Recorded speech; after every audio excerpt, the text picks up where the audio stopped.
À propos de la tradition, dans le sens éminent, dont vous vous considérez en Italie comme le principal théoricien, quels sont les rapports entre vos idées et celles de René Guénon, qui avait la même orientation traditionnelle et antimoderne? Bon, il y a une différence qu'en partie dépend de ce qu'on appelle l'équation personnelle.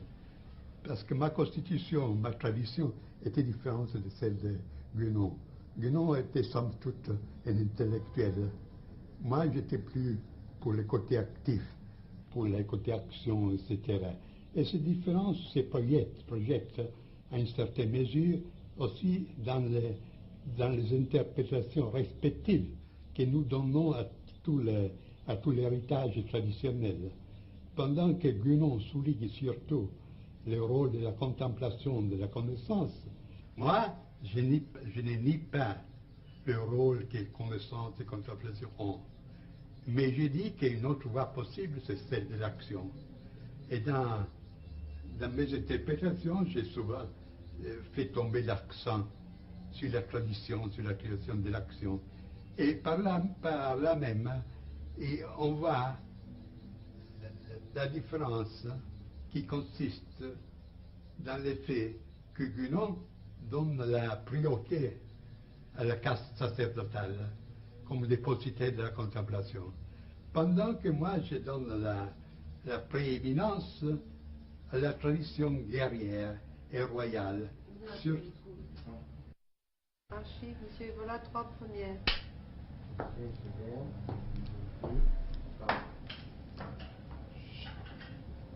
Cette différence se reflète dans le rôle que nous donnons à l'Église et à l'Empire. Guénon estimait que si l'Occident a eu une tradition, ceci est dû à l'Église, à la tradition catholique. Moi, j'affirmais avec Dante, je dirais, au demeurant, que la tradition ghibelline de l'Empire était l'exponent justement d'une tradition de la même dignité, avec une dimension surnaturelle qui est très claire dans l'idéologie ghibelline des Hohenstaufen, des empereurs allemands. Et j'ai cherché de trouver les documents, les témoignages de cette veine secrète dans la littérature chevaleresque et surtout dans le mystère du Graal, qui pour moi c'est un mystère absolument gibelin. L'idéal suprême de cette courant, ce n'est pas le prêtre ou l'Église, mais c'est la... Alzare. 3A première. Au moment du mystère du Graal.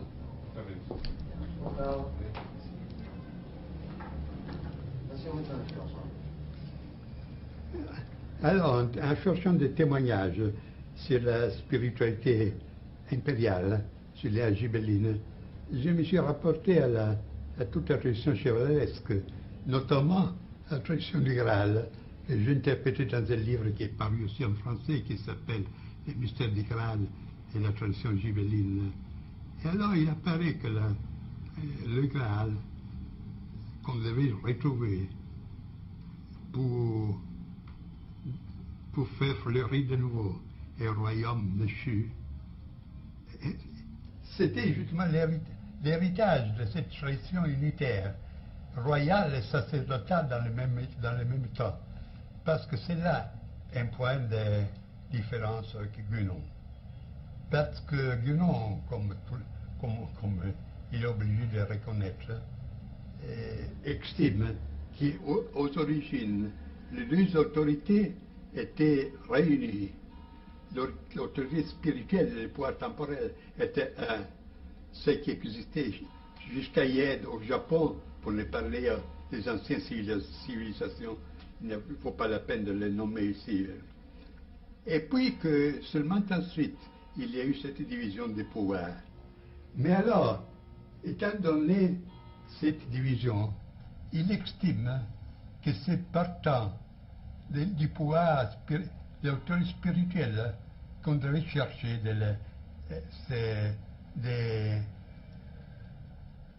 chercher de venir à une reconstruction traditionnelle.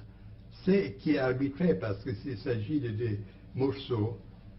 On peut concevoir la même entreprise aussi partant de l'autre tronc, c'est-à-dire intégration royale dans la dimension spirituelle. Et de là, il y a des différentes conséquences. Puis sur des points particuliers,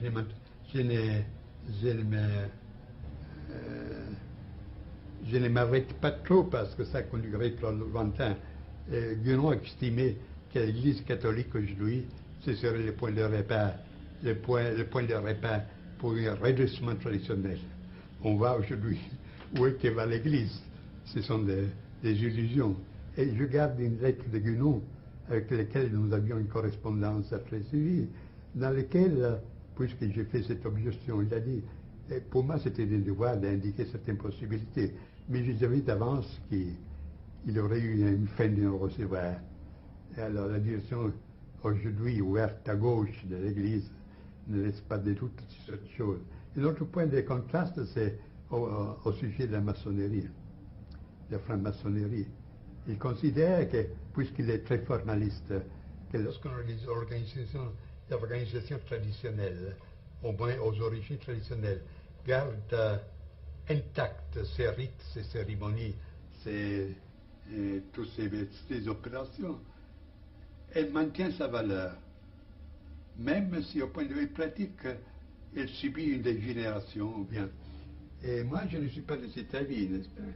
Et je ne peux pas que constater l'action dans le sens antitraditionnel, que depuis la vieille de la Révolution française jusqu'à hier, la maçonnerie comme une sorte de religion du troisième État a exercé. Et je suppose que dans la maçonnerie, qui aux origines avait un caractère initiatique, que dans cette maçonnerie se sont infiltrés, sont pénétrés des influences qui lui ont donné une direction tout à fait contraire.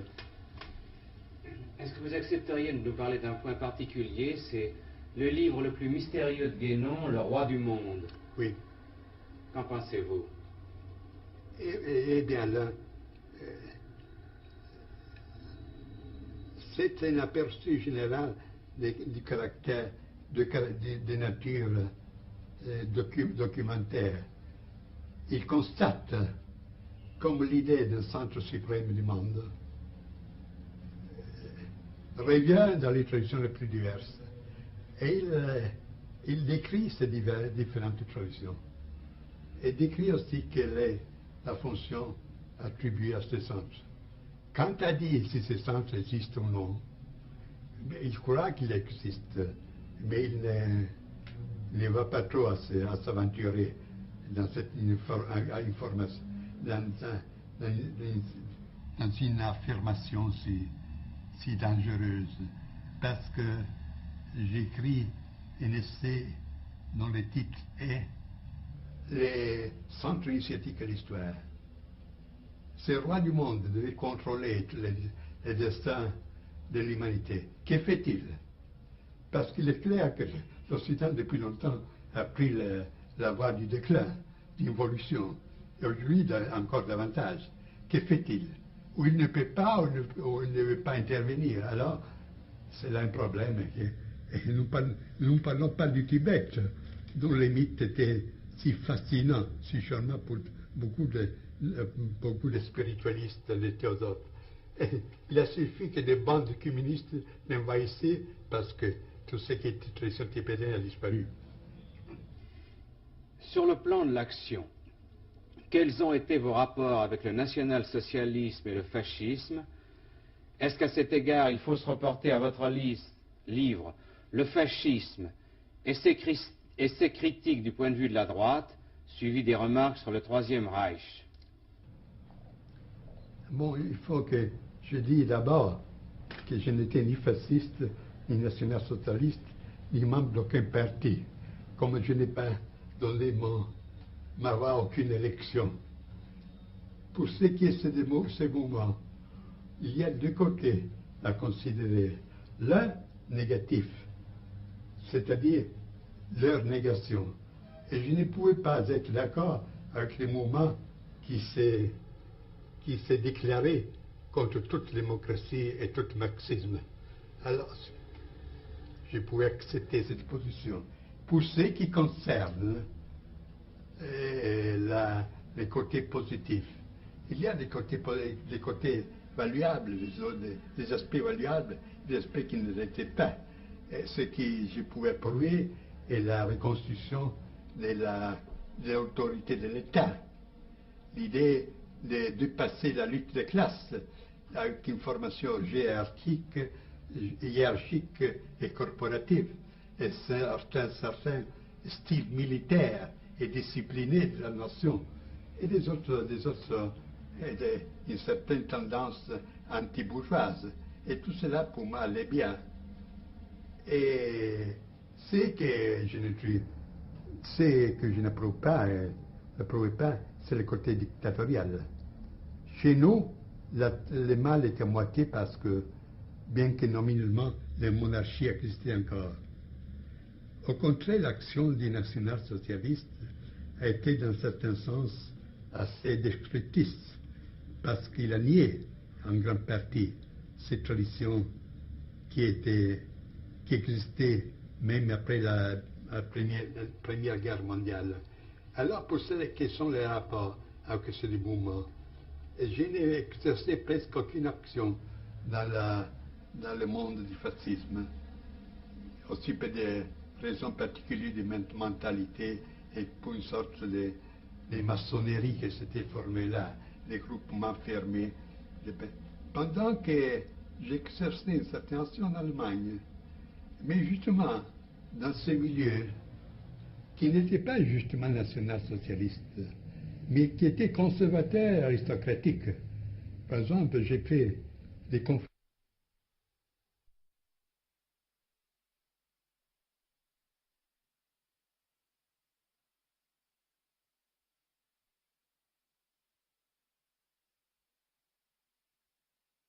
Archive, monsieur, voilà 4 premières.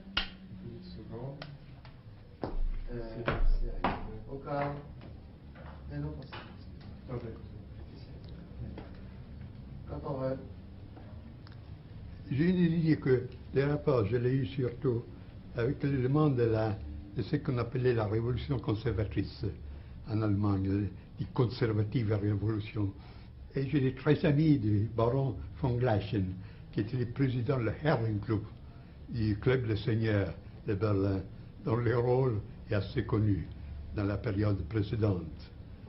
Et pas avec les mouvements nazistes en tant que tel. Pour IT, je n'avais aucune sympathie, parce qu'avant tout, j'ai trouvé qu'il était une nature prolétarienne. En second lieu, qu'il est un type dangereux de posséder, bien très doué, douce et succès, etc. Et pour ce qui est de la SS, le discours est un peu différent, parce que d'habitude, on connaît de la SS seulement les aspects les plus fâcheux, camps de concentration, tout cela, Gestapo, etc. Mais il faut se rappeler que Himmler flirtait avec l'idéal de l'ordre, ce qu'on appelait, il y a aussi un livre en français, l'ordre noir. Il voulait ressusciter dans une nouvelle forme l'ancien ordre des chevaliers Teutones, des chevaliers germaniques du IIe siècle. Et dans ce sens, il travaillait pour donner une certaine formation particulière des mi-spartanes et des mi-prussiennes à ces éléments choisis, éléments nouveaux, et qui demandaient aussi qu'il avait de la race et qu'il avait une formation surtout militaire aussi. Et alors, dans ce sens, puisqu'il cherchait aussi une sorte de consacration pour cet ordre, il avait intérêt aussi pour les symboles primordiaux, tout ce qui était les traditions primordiales. Et dans ce sens, il avait porté aussi l'attention à moi. Et j'ai fait des conférences à Berlin, en allemand, pour les chefs de la SS, justement sur ces domaines, sur ces camps tout à fait particuliers, ces domaines tout à fait particuliers. Et c'est là tout. Je n'ai pas eu notre relation avec les Allemands. Est-ce que vous avez effectivement tenté de constituer le début de l'Ordre Noir? Qui était. Lui. Lui, il l'a Himmler. eu. Himmler l'a tenté. Et il a formé. Si ce qui a formé était à l'auteur de l'idéal, c'était notre discours, n'est-ce pas? Voulez-vous nous dire quel est votre concept de race et pourquoi vous avez été accusé par vos adversaires de racisme? Mais vous savez, racistes, fascistes, etc., ce sont des étiquettes qu'on emploie très volontiers pour quelqu'un qu'on veut liquider sans se donner la peine de connaître les idées véritables. Et pour ce qui est le problème de la race, ce serait un discours un peu long, parce qu'avant que les fascismes aussi avaient pris une orientation raciste, je travaillais en Allemagne dans le sens de rectifier ce que je voulais appeler le racisme biologique et scientiste qui avait pris très pied. Et je ne pouvais voir parce que j'étais italien, parce que un Allemand qui aurait fait ces propos, très probablement serait fini dans un camp de concentration. Alors, pour arriver à l'essentiel, je me suis occupé du racisme, mais avec l'intention de le rectifier. De là, une doctrine toute particulière de la race. C'est évident que, comme toute conception, aussi celle de la race dépend de l'idée qu'on a de l'homme. Si cette idée est matérialiste, c'est évident qu'il y a aussi les concessions qui la prennent pour base seront matérialistes. Et ce sera différent lorsque la base est différente. Alors moi, je suis parti pas de la concession biologique de l'être humain, de l'entité humaine, mais bien de la concession traditionnelle. L'homme composé par un esprit, une âme et un corps. Et alors j'ai posé le problème de la race pour toutes les éléments. Alors j'ai formulé une théorie de la race du corps qui correspond plus ou moins à l'anthropologie courante.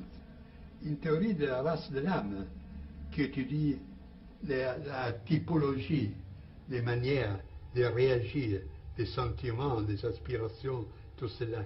Tout cela peut avoir un style particulier qui peut être aussi caractéristique d'un certain groupe humain. Et au sommet, il y a la race de l'esprit. Ce sont les formes typiques qui peuvent avoir l'attitude vis-à-vis au spirituel, à la vie et à la mort en général, les surnaturels, etc. Alors, dans cette manière, j'ai présenté un tableau plus complet, plus intégral du problème de la race. Et il se peut qu'intéresse que Mussolini, dont, je le dis entre parenthèses, je n'étais pas l'éminence grise, comme on a écrit en France, mais que j'ai vu seulement dans cette occasion, a eu l'occasion de lire ce livre que j'écris en Italie. Il s'appelle Synthèse de la doctrine de la race, avec ses différenciations. Et il était enchanté.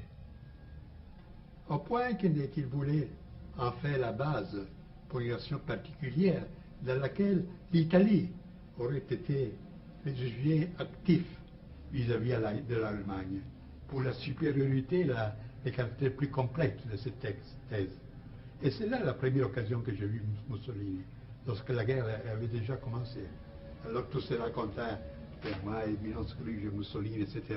Ce sont de la fantaisie pure. J'ajoute que le racisme, ce n'est pas un synonyme d'antisémitisme. Le problème du judaïsme, pour moi, existe. Mais on ne doit pas confondre les choses. Dans Les Hommes et les Ruines, vous avez avancé une doctrine qui se résume en ces mots: agissez de sorte que ce sur quoi vous ne pouvez rien ne puisse rien sur vous, et aussi chevaucher le tigre. Voulez-vous nous expliquer cette doctrine? Eh bien, il y a là, je me permets de le dire, une petite confusion. Parce qu'il s'agit de deux livres très différents. L'un s'appelle les hommes et les ruines. C'est-à-dire les hommes qui sont encore debout au milieu des ruines spirituelles et matérielles de l'époque ultime. L'autre, c'est à le titre Chevaucher le tigre. Le premier, en un certain sens, est positif, parce que je cherche d'exposer les éléments d'une doctrine de l'État, d'une vision de la vie, d'une éthique, la critique de l'économie, du passement du capitalisme, du socialisme. Et c'était là le problème de la guerre occulte. Et c'était jusqu'à arriver à un chapitre final qui s'appelle l'Europe, son unité et ses conditions, où je pose les problèmes et je cherche de les résoudre selon un point de vue naturellement traditionnel. Alors ce livre a été écrit, maintenant il paraît en 3e édition, il a été écrit il y a 12 ans, dans le but de servir des points de repère par un groupement des droits italiennes. Il est inutile de remarquer, de souligner que lorsque je parle des droites, je ne parle point du tout de la droite économique, qui pour moi est une subversion telle comme les marxisme et l'autre. Il s'agit d'une droite politique aristocratique, si vous voulez, comme vous pouvez la concevoir, Metternich, Bismarck, ou si vous voulez, Borra, dans un certain sens. Alors il devait servir comme point de repère pour cette action, pour ce groupement, comme base idéologique pour ce groupement. Et je peux dire qu'après la guerre, celui-ci a été le premier livre, l'unique livre qui a exposé d'une manière systématique une doctrine antidémocratique, et naturellement aussi antisocialiste, etc. C'est l'unique chose qui existe. Maintenant, je cherche à le faire paraître en France. J'ai fait des tentatives. Et je pense que ce serait bien aussi parce on m'a dit qu'il y a assez de forces qui cherchent une orientation plus précise dans ce sens. Et chevaucher le tigre. Bien. Je vais couper.